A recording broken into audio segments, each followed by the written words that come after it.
Chị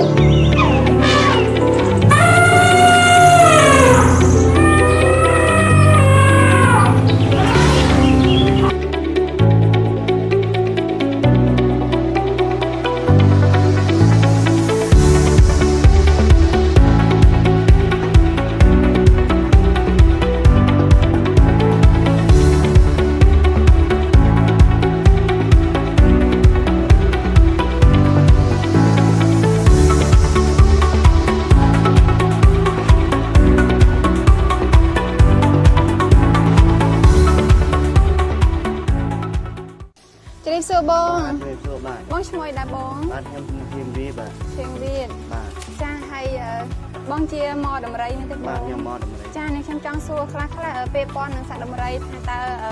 sạch đầm rây không mà ngay si của anh kilo hay sạch đầm rây dương si miền tiếng nó bông là tha chẳng tha tới một ngày tới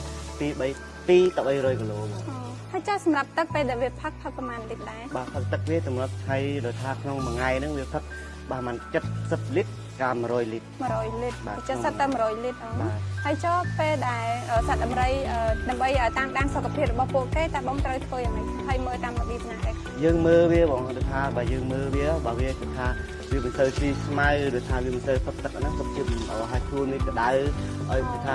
ជាវាមិនទៅបក់ហ្នឹងវាអត់ធ្វើខ្លួនទេហើយយើងមើលវាហ្នឹងចំណាំមើលពេលទៅជីវាអត់សូវបោះហើយខ្លួនវាអត់សូវក្តៅខ្លួនវាក្តៅបាទខ្លួនវាក្តៅទៅជាវានឹងទៅបក់ទៅថាយើងតាស់អញ្ចឹងវាក្តៅទៅទៅថាហ្នឹងខ្លួនវាស្រួលទេហើយជីយើងឲ្យវាស៊ីស្មៅវាមិនទៅស៊ីហើយឲ្យវាផឹកទឹកវាមិនទៅផឹកអាហ្នឹងខ្លួនវាមិនស្រួលទេដូចថាពេលវាល្អអញ្ចឹងដូចថាយើងយកស្មៅយកដាក់ទឹកឲ្យវាផឹកទៅវាផឹកតាមដំណើរដូចវាក្នុងមួយព្រឹកហ្នឹង2 ទៅ 3ហើយប្រម៉ោយវាហ្នឹងអាហ្នឹងវាល្អហើយដូចថាក្នុងមួយថ្ងៃហ្នឹងវាផឹកច្រើនដូចថា70 តាម100 លីត្រអីចឹងក្នុងមួយថ្ងៃវាលប់ស៊ីលប់ផឹកចាបងចុះសម្រាប់ការចាក់វ៉ាក់សាំងវិញបាត់ណាវិញដែរបងអាហ្នឹងយើងតាមដូចថាមួយឆ្នាំមានម្ដងបងមួយឆ្នាំមានម្ដងហ៎ហើយរយៈពេលដែលយើងចាក់ហ្នឹងយើងចាក់ពេលណាដែរពេលយើងចាក់វាដូចថាយើងចាក់ខែហ្នឹងដូចថាឆ្នាំហ្នឹងខែ12ឆ្នាំក្រោយក៏ខែ12ដែរខែ12ហ៎ហើយចុះផលវិបាកអ្វីខ្លះនៅក្នុងការមើលថែសត្វដំរីបងយើងមើលថែវាអញ្ចឹងមកថាបើដូចខ្ញុំនិយាយអញ្ចឹងហើយมันវាមិនខុសពីនឹងទេដូចថាយើងដូចពេលវាបាត់ស្រួលពេលអីទៅយើងហៅប៉ែថាអីគេមកទៅដូចថាយើងជាអ្នកមកដំរីបើយើងមិនចេះមើលសត្វទៅគេថាយើងមិនចេះហើយយើងធ្លាប់មើលវាយើងដឹងចឹងបងសម្រាប់សត្វដំរីវាដេកដូចជាសត្វដទៃទៀតដែរអត់បងអត់មានទេបងថាគោវាដេកផ្សេងនិយាយថាគោវាយកជើងវាហើយក្នុងចូលក្នុងពោះហើយដំរីអត់ទេជើងវាហើយទៅមុខបាទហើយដំរីដេកវាជើងវាទៅមុខជើងវាទៅក្រោយអត់មានដូចគោដូចក្របីទេគោក្របីយើងយកវាលូនចេះវាដេកអញ្ចឹងអាហ្នឹងអត់ទេ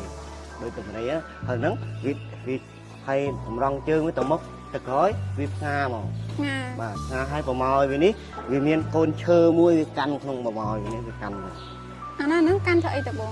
អត់ដឹងតបងហើយប្របីនៃវាអញ្ចឹងប្របីនៃបាទធ្លាប់វាអញ្ចឹងហ្មងដំរីបាទវាមិនកាន់អញ្ចឹងទេអត់ទេអត់ដេកបាទវាដេកយ៉ាងហើយទៅវាដេកក្នុងមួយយប់ហ្នឹងអត់មានថាយូរថាបាទមួយយប់ដេកតាំងពីម៉ោង7ម៉ោង8ដល់ព្រឹកអត់ទេ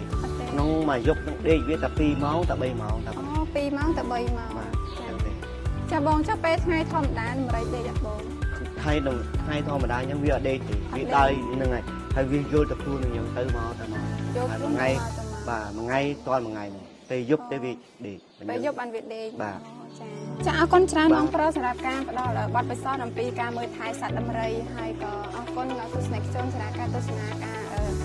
បង្ហាញពីចំណេះដឹងផ្សេងសម្រាប់ការថែទាំសត្វដំរីហើយក៏បើសិនជាពុកម៉ែបងប្អូនអាចអញ្ជើញមកលេងបាននៅសួនសត្វភ្នំពេញសាហ្វារីយើង